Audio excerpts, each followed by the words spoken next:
Hello. आज हम लोग एक हैलोवीन के लिए या फिर आप बोल सकते हो भूत चतुर्दशी के लिए आज हम लोग एक पेंटिंग बनाएंगे जो कि है पेतनी का।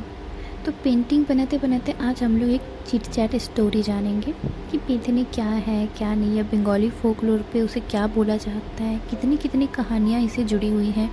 आज हम सब कुछ जानेंगे और सीखेंगे भी कैसे पेंटिंग बनाया जाता है डिजिटल आर्ट फॉर्म में। आप लोगों में बहुत कोई होगा जिसको भूत चतुर्दशी के बारे में कुछ नहीं पता होगा। हैलोवीन के बारे में तो पता होगा, लेकिन भूत चतुर्दशी के बारे में आप लोगों में से बहुत किसी को कुछ नहीं पता है। ये बंगाल से बाहर और कहाँ कहाँ परफॉर्म होता है मुझे नहीं पता, लेकिन बंगाल में हम लोग कैसे परफॉर्म करते हैं मैं आज वो बताती हूँ। इस दिन माना जाता है कि हमारे जो पूर्वज होता है वो धरती पे आते हैं। एक पोर्टल ओपन होता है और उस पोर्टल के ज़रिए हमारे जो पूर्वज हैं वो आते हैं। तो पूर्वज को रास्ता दिखाने के लिए हम लोग 14 दिए जलाते हैं घर में। ये होता है हर बार काली पूजा से एक दिन पहले, मतलब दिवाली से एक दिन पहले ये भूत चतुर्दशी मनाया जाता है। आज से पहले आप लोगों ने बहुत सारे भूतों का नाम सुना होगा, लेकिन आप लोग अगर बंगाल में रहते हो तो एक कॉमन सा भूत हमारे बंगाल में बहुत फेमस है जो कि है पेतनी। पेतनी नाम सुनने से कितना क्यूट लगता है ना। मैं बचपन में पेतनी सुन के बहुत खुश हो जाती थी। अगर कोई मुझे बोलता था कि you are looking like a petni, तो मैं उसे एज ए कॉम्प्लीमेंट लिया करती थी। बट नहीं, पेतनी होता है वो जो अनमैरिड या फिर विडो कोई अपना डिज़ायर पूरा नहीं कर पाती है जीते जी और उसी हालत में मर जाती है, कोई अधूरी इच्छा उनकी रह जाती है, तो फिर वो भटकती रहती है आत्मा बन के।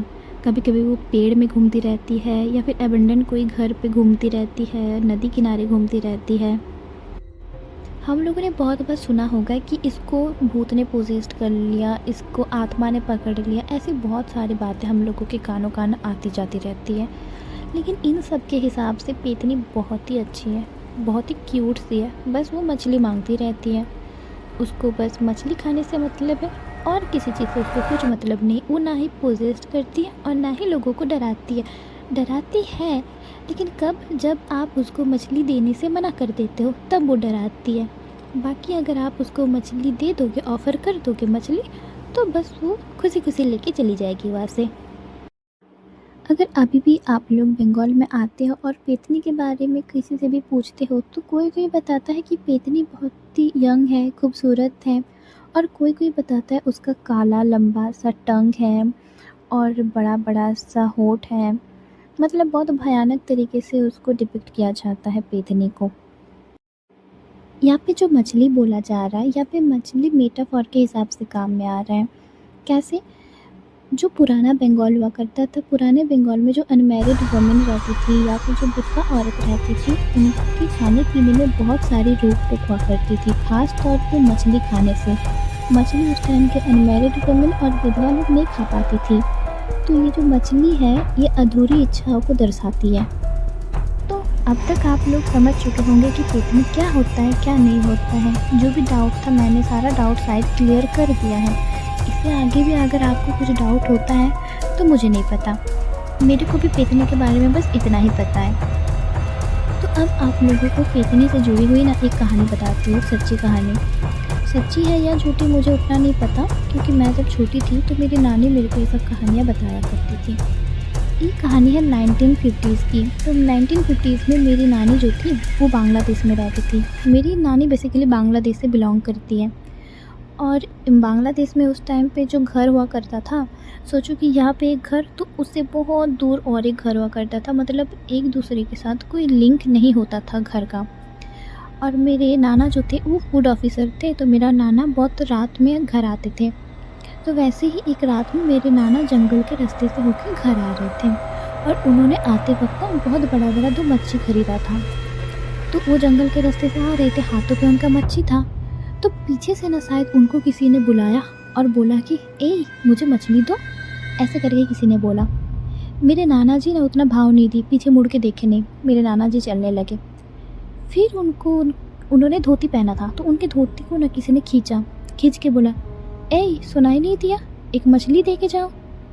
मेरे नाना जी फिर भी नहीं पीछे मुड़े और चलने लगे। अचानक उनके हाथों में ना एक झटका महसूस हुआ और वो देखे उनके हाथ से एक मछली गायब था। मेरे नाना जी इधर उधर देखे मछली कहीं पे नहीं था। तो मेरे नाना जी पीछे मुड़ के नहीं देखे और सीधा एकदम घर पे आ गए। घर आके नानी को पूरी बात बताई नाना जी ने।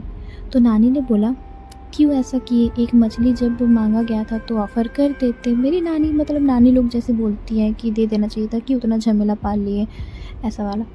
तो मेरा नाना सब कुछ सुन के नहाने चला गया और मेरी नानी तब मछली फ्राई कर रही थी। मेरी नानी मछली फ्राई कर रही थी। अचानक मेरी नानी को भी आवाज़ सुनाई दिया। मेरी नानी की नाम थी माया। तो मेरी नानी को किसी ने बोला, माया एक मछली दो, है ना, ऐसे करके किसी ने बोला। तो मेरी नानी सुनी। मेरी नानी तुरंत एक केले के पत्ते में एक मछली फ्राई रख के उसको थोड़ा दूर जाके रख के आया एक खाली जगह पे। मेरी नानी जब रिटर्न आई तो देखा जिस बर्तन में मछली रखा हुआ था उस बर्तन में एक भी मछली नहीं है। एक भी मछली नहीं मतलब एक भी मछली नहीं। और फिर नानी ऐसे पीछे मुड़ के वो पत्ते के सामने गया जहाँ पे ऑफ़र किया था, वहाँ पे भी मछली नहीं था। फिर नाना जी आए नहा के, तो नाना जी को पूरी बात बताया और फिर उस दिन वो लोग ऐसे ही, मछली तो उन लोगों के नसीब में हुआ नहीं और ऐसे ही सो गए बिना कुछ खाए पिए। तो आज चिट चैट सेशन यहीं पे ख़त्म होता है। अगली कहानी हम लोग लाएंगे बहुत ही जल्द, वो भी होगा शाकचुन्नी के ऊपर, क्योंकि अभी भूत चतुर्दशी के लिए हम लोग बंगाली भूत का सीरीज़ बना रहे हैं। ड्राइंग ट्यूटोरियल, अगर किसी भी चीज़ से रिलेटेड आपको कोई सवाल होता है तो आप कमेंट में ज़रूर पूछ सकते हो या फिर मुझे इंस्टा में डीएम करके पूछ सकते हो। जो भी डाउट होगा मैं क्लियर कर दूँगी। और अगर आपको ब्रशेस और फिर जो कलर मैंने यूज़ किया है पेंटिंग को बनाने के लिए, अगर आप लोगों को चाहिए तो आप लोग मुझे इंस्टा में डीएम करना, मैं उसका लिंक आप लोगों को शेयर कर दूँगी। Bye bye.